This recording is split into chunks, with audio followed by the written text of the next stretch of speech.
ingin ingatkan akan sabda Nabi, innakum asbahtum fi zamanin, sesungguhnya kalian, kata Nabi, sudah hadir di suatu zaman, kathirin fuqaha'uhu wa qalilin khutaba'uhu, banyak fuqahanya. Fuqaha ini jamak dari faqih, banyak pakar agamanya, banyak ulamanya, sedikit tukang ceramahnya. Ini zaman biyen ini. Kan kalimatnya innakum asbahtum fi zamanin. Ini zaman Nabi. Ada ulama yang mengidentifikasi 3 zaman awal. 100 tahun pertama, 100 tahun berikutnya, 100 tahun ketiga, 300 tahun. Zaman sahabat, tabi'in, tabi'ut tabi'in. Di zaman dahulu banyak pakar agamanya, sedikit tukang ceramahnya. Lalu ditambahkan oleh Nabi, selanjutnya kata beliau, qalilin su'aluhu, sedikit yang meminta-minta. Kathirin mu'tuhu, banyak yang memberi. Itu zaman dulu, Pak. Orang zaman dulu malu nadah. Makanya zaman kekhalifahan itu enggak ada satupun orang Islam yang mau nerima zakat. Zaman dulu. Zaman sekarang enggak kebagian zakat, panitia zakat kena marah. Ini zaman sekarang nih. Zaman dahulu sedikit yang meminta, banyak yang memberi. Selanjutnya al-amalu fihi khairum minal ilmi. Beramal di zaman itu lebih baik daripada berilmu. Karena memang waktu itu simpel. Orang beragama itu simpel, Pak. Enggak penting dia apa, yang penting ucap kalimat la ilaha illallah. Selanjutnya wasayati zamanun ala ummati, dan akan datang suatu zaman di tengah-tengah umatku, ya mungkin zaman sekarang lah. Qalilun fuqaha'uhu wa katsirun khutaba'uhu, sedikit sekali ulamanya, sedikit sekali pakar agamanya, terlalu banyak tukang ceramah. Nah, ini zaman sekarang. Makanya sekarang ada dai cilik, ada aksi Indosiar misalnya. Kan itu penceramah semua itu. Banyak penceramahnya, sedikit ulamanya. Maksud saya apa? Maksud saya begini. Yang namanya orang ceramah ya Pak, ambil baiknya. Unzur maqal wala tanzur manqal. Perhatikan apa yang dikatakan, jangan lihat siapa yang mengatakan. Walaupun keluar dari buntut ayam, selama itu telur, ambil.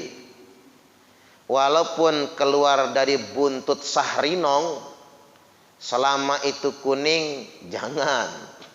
Karena itu bukan emas. Asam, Pak, jangan macam-macam itu.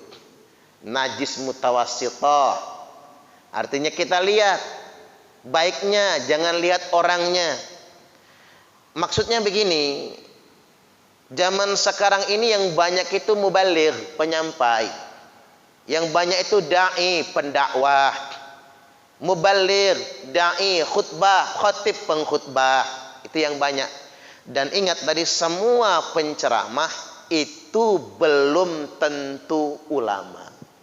Belum tentu ulama. Makanya apa yang disampaikan belum tentu pasti benar. Belum tentu. Karena dia bukan ulama. Pasti sebagai manusia ada kekurangan. Setuju gak kira-kira? Makanya hati-hati belajar agama. Karena beragamanya kita ini tergantung gurunya. Kalau gurunya salah, salah juga dong kita. Salah menafsirkan Quran, salah menafsirkan hadis, bahaya. Makanya yang paling aman kalau belajar sama guru yang bersanad, menghargai sanad, enggak sembarangan memfatwakan sendiri dari Quran dan Sunnah secara langsung. Nah sebaliknya bagi para penceramah nih, saya nih, kalau saya baca kitab muqarri, cuman ngebaca. Kalau saya dakwah ya sekedar penceramah, mubalik penyampai, khotib ya khutbah. Sebagai penceramah maunya mawas diri. Jangan sok ingin diulamakan, jangan. Karena dia enggak qualified untuk dikatakan ulama. Coba bapak-bapak, kita itu kalau mau dikatakan ulama, ada beberapa disiplin ilmu yang harus kita kuasai. Satu, ulumul Quran. Nek iso hafal Quran 30 juz.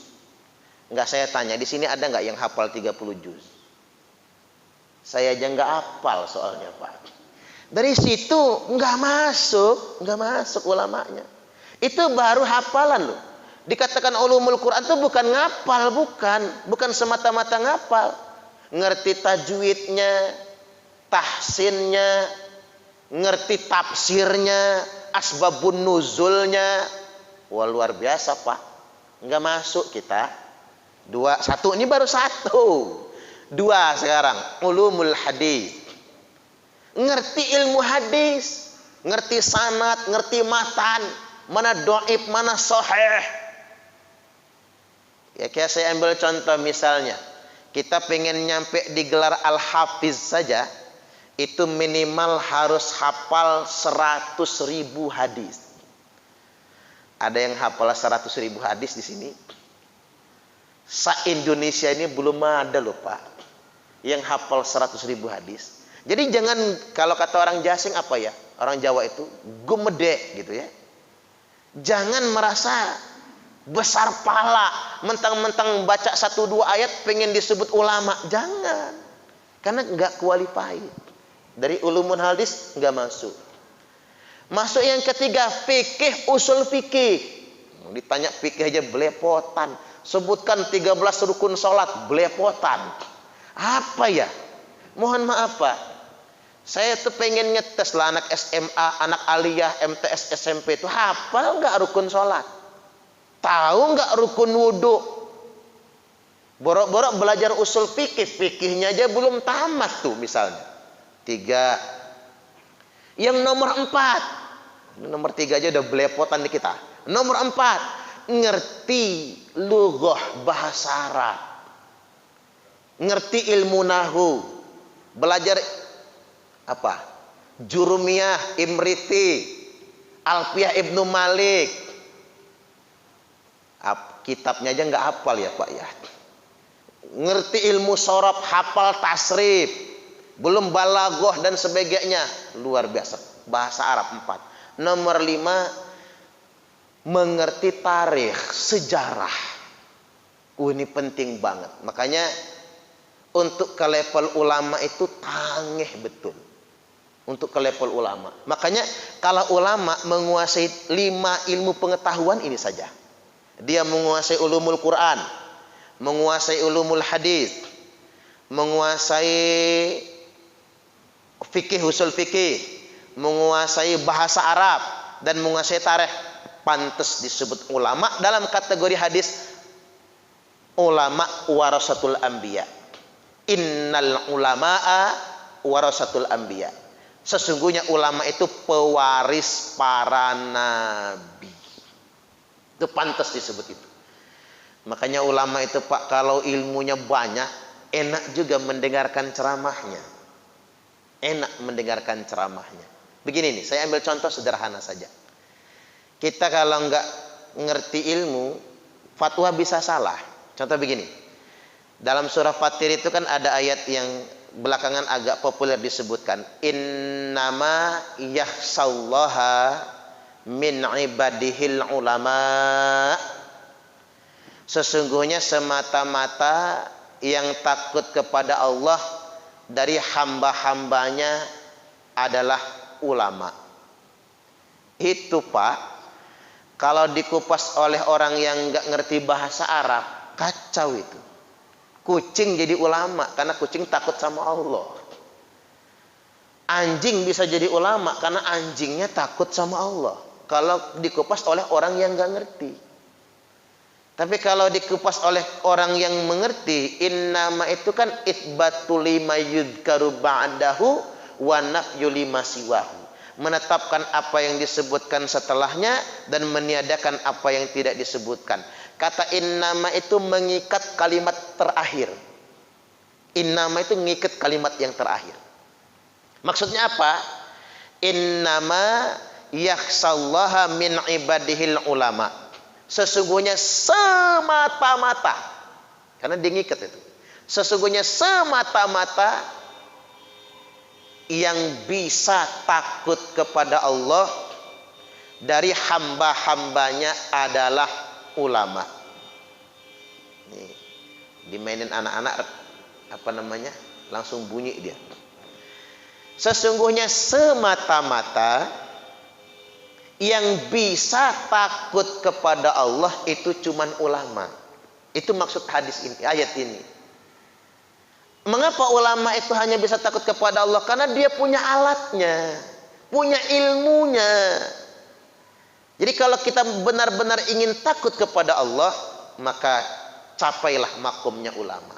Kalau bukan ulama, masih sulit untuk mencapai itu. Begini, saya ambil contoh. Sesungguhnya semata-mata saya mencintai Fatimah. Ada yang suaminya Fatimah nggak di sini, Pak? Oh, nggak ada ya. Jadi contohnya enak.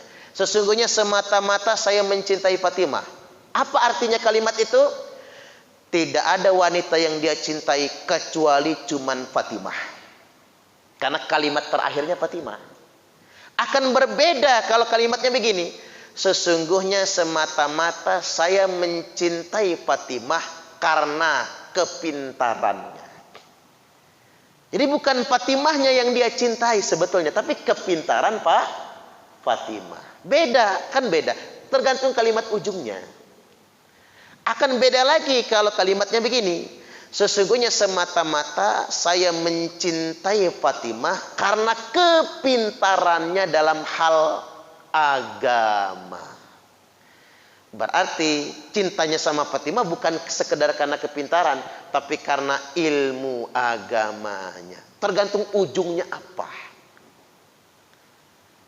Misalnya, sesungguhnya saya mencintai Pak Parman. Oh, cinta banget berarti sama saya, Pak.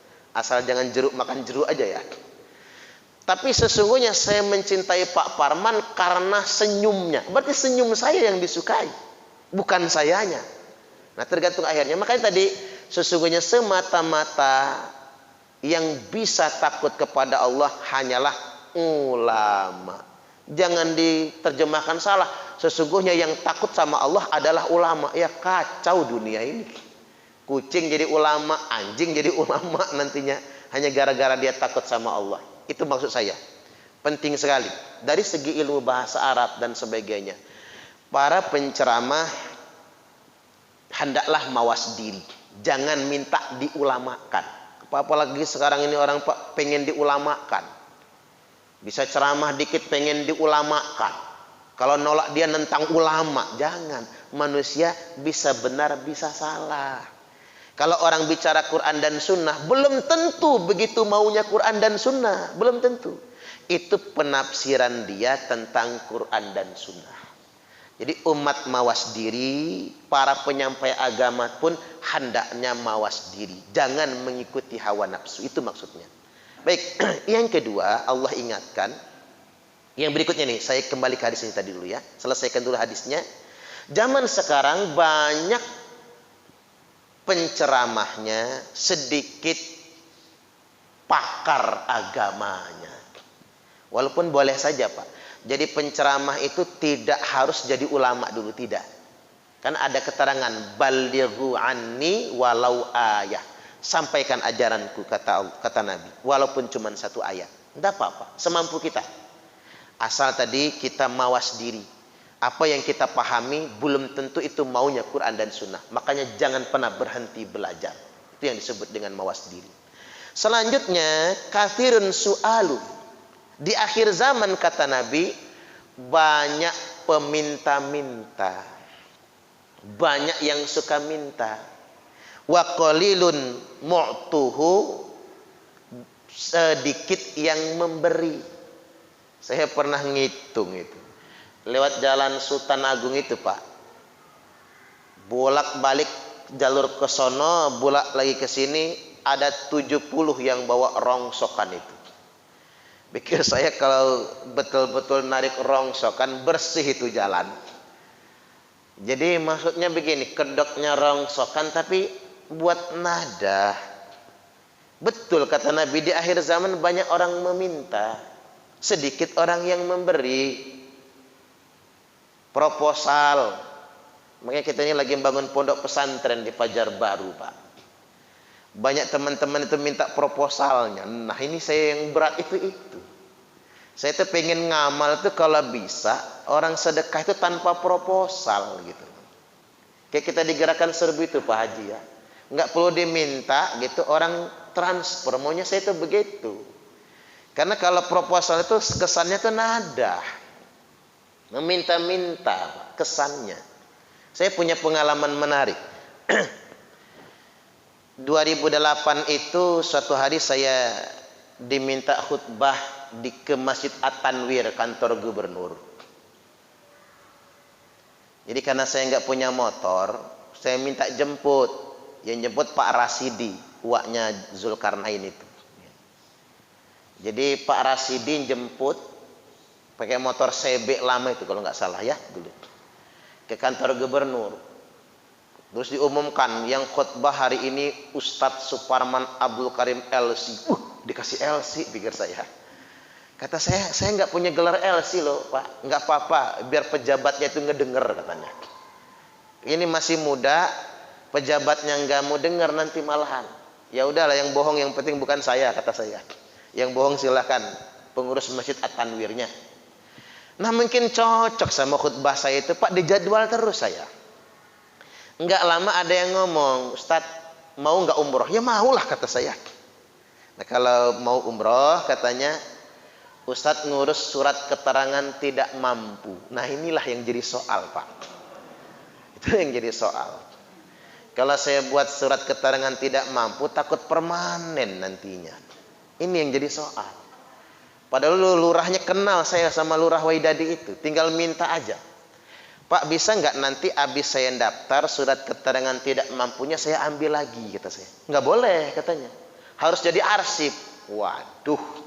Maksud saya kalau sudah tak ambil lagi mau tak bakar gitu loh Pak. Biar nggak jadi permanen. Hanya gara-gara surat keterangan tidak mampu, saya nggak berani ngurusnya. Nggak jadi umroh.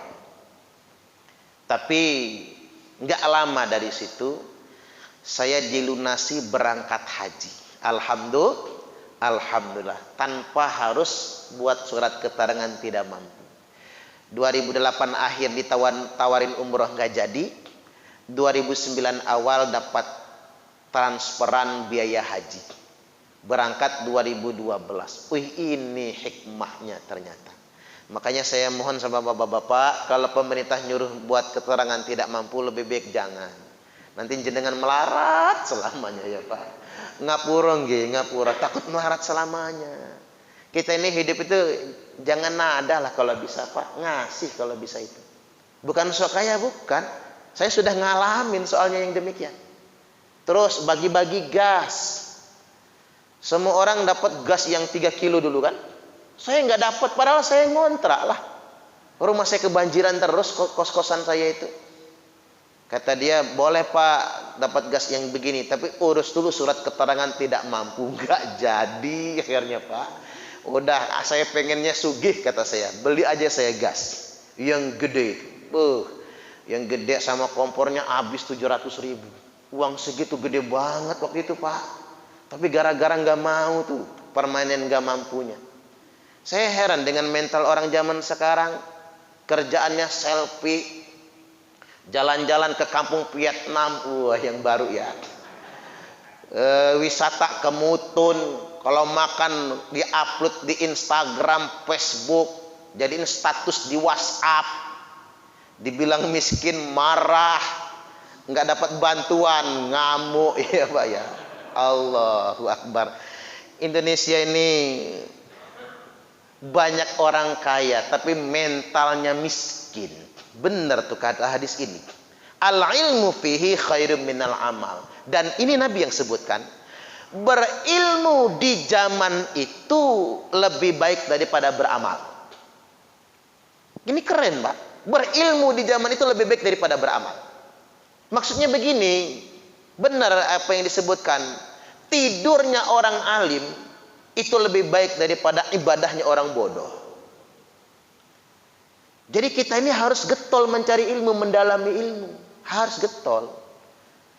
Artinya begini, beramal tanpa ilmu bisa salah kita. Bisa nyimpang nantinya. Cobalah kita lihat teroris itu Pak. Main ngebom saja. Alangkah susahnya mau masuk surga, harus ngebom dulu ya. Ini yang jadi persoalan. Padahal kita ini ngaji dari maghrib sampai isya ini saja dosa kita sudah dihapuskan. Allahumma amin. Kita ini Pak puasa Ramadan, kita puasa dosa dihapuskan. Yang puasa, tapi yang nggak puasa ya enggak lah. Kemudian kita berangkat ke masjid, sholat berjamaah, habis dosa kita. Makanya kalau mau ke masjid ya jangan langsung lah ke Ratu di Balau, muter dulu son. Pulau Damar baru ke sini lagi. Biar langkahnya jadi banyak. Jadi semakin banyak langkahnya, semakin banyak dosa yang dihapuskan. Baik. Yang berikutnya yang kedua, wala ya'rifunal Qur'ana illa bisautin hasan. Orang tidak kenal Al-Qur'an kecuali karena suara yang bagus saja. Seakan-akan Nabi dapat peringatan ya. Kalau di akhir zaman orang cuman MTQ, musabaqah tilawatil Quran. Berapa triliun itu Pak biayanya itu. Baru ngaji karena suaranya bagus. Kadang-kadang begini, Quran cuman lip service. Quran cuman di bibir saja, tapi tidak diamalkan. Makanya di akhir zaman ini tumpukan mushaf banyak. Tapi di sini nggak banyak ya, dikit ya. Kalau kan penuh ya Pak, tumpukannya mushaf banyak tapi nggak dibaca. Jadi Quran tuh cuman jadi hiasan. Makanya hurimat sebarokatal wahyi, wahyu Quran dicabut berkahnya. Makanya ngerukyah sekarang capek Pak. Udah dirukyah muter-muter jinnya nggak keluar-keluar. Kadang saya yang ngerukyah malu rasanya ya Pak. Udah capek nggak keluar-keluar. Pernah saya ngerukyah dari pagi sampai zuhur nggak keluar-keluar Pak. Sampai yang tuan rumah itu, Pak Ustadz, boleh nggak kalau saya manggil perukyah yang lain? Boleh kata saya. Nggak akan benturan rukyahnya. Manggil dia Pak. Selagi perukyah itu ngerukyah saya berdoa dalam hati. Mudah-mudahan nggak mempan. Mudah-mudahan jinnya nggak keluar. Lu ngapa isin aku Pak? Malu kalau dia keluar kok sama saya nggak keluar gitu. Ternyata udah 1 jam nggak keluar. Alhamdulillah kira saya. Senang bener saya Pak. Saya bingung apa lah udah muter-muter sama ayat ini nggak keluar-keluar jinnya itu. Kata orang kan dibacain Fatihah jinnya malah hafal. Dibacain ayat kursi jinnya malah lebih fasih lagi. Dibacain Yasin jinnya malah nantang. Gua nggak takut sama ustaz, gua takutnya sama tukang permak levis, karena ada tulisannya permak jin segala jenis. Iya juga ya Pak. Makanya tukang jahit lebih ditakuti daripada ustaz sekarang ini. Artinya ngapa sedemikian rupa sampai jam 1 udah sholat zuhur, udah makan Pak, nggak keluar-keluar juga. Saya deketin yang kesurupan itu. Jin kata saya. Enggak. Kamu tuh ngapa susah betul keluar, capek saya ini. Apa jawab jinnya? Orang ini memang harus dikasih pelajaran Pak Ustadz kata dia. Makanya saya nggak keluar-keluar. Lalu emang apa salahnya? Dia ini pacaran di rumah kosong. Pangkuan sama ceweknya. Duduk di atas pala saya. Udah bezina dudukin pala saya kata dia. Allahu Akbar, ketahuan kan Pak. Sudah gini jin kata saya, kita kompromi aja lah. Yang penting lu mau keluar kata saya. nanti saya nasihati orang ini. Saya marahin dia agar nggak melakukan itu lagi. Ya udahlah kalau gitu Pak Ustadz, salaman dulu kita. Salaman Pak. Keluar jinnya. Kata tuan rumah, sakti Ustadz Parman. Ya. Padahal bukan sakti Pak, udah kompromi, capek rasanya itu. Artinya memang kadang-kadang ya Pak, ngapa sih baca ayat itu seperti hilang barokahnya gitu. Ya tadi karena Quran cuma di lisan saja. Hanya lip service saja, tidak diamalkan dalam kehidupan sehari-hari. Dan yang ketiga, wala ya'budunallaha illa fi syahri Ramadan. Mereka tidak tekun beribadah kepada Allah kecuali cuman bulan Ramadan saja. Maksudnya apa? Enggak istiqomah. Ramadannya tamat, habis Ramadan maksiat lanjut. Zakatnya banyak, korupsinya tambah banyak. Pengajiannya rutin, ngurumpi juga rajin. Sholatnya STMJ. Sholat terus maksiat jojo. Hajinya pun haji tomat. Berangkat tobat, pulang kumat. Dapat kabar pemerintah tidak memberangkatkan jamaah haji tahun ini. Jangan ribut Pak, karena itu keputusan Arab Saudi. Seandainya Arab Saudi membolehkan juga, udah belepotan, kelimpungan kita, ada mepet betul waktunya. Persiapannya kayak mana?